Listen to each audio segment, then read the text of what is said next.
Au milieu du trafic de Misrata, Radouane, Mohamed et leurs amis circulent parmi les véhicules pour distribuer leurs dépliants et sensibiliser les conducteurs à un événement rare en Libye, une élection municipale.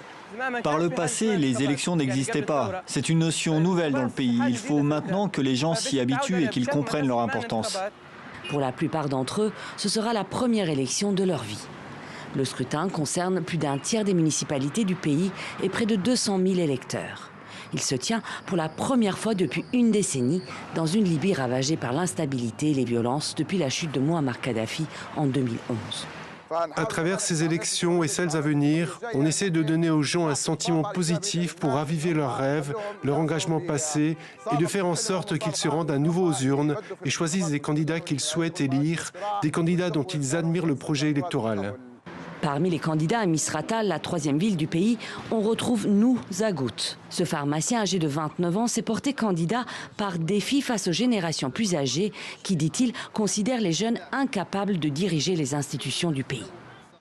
La principale motivation qui nous a poussés en tant que jeunes, c'est qu'on en a assez de voir des anciens monopoliser cet espace politique. Il est temps que les jeunes soient impliqués ailleurs que sur les champs de bataille. On ne pense à eux que dans le contexte de la guerre. Alors le jeune homme s'est lancé dans la campagne et tente de convaincre en faisant du porte-à-porte ou en allant directement à la rencontre des citoyens.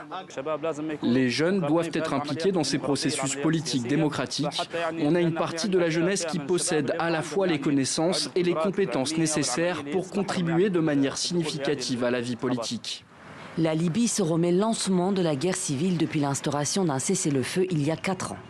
Aujourd'hui, le pays est dirigé par 2 gouvernements parallèles. L'un mené par le Premier ministre Abdelhamid Beiba, basé à Tripoli et reconnu par l'ONU. L'autre incarné par le Parlement et dominé par le maréchal Khalifa Haftar, basé à Tobrouk.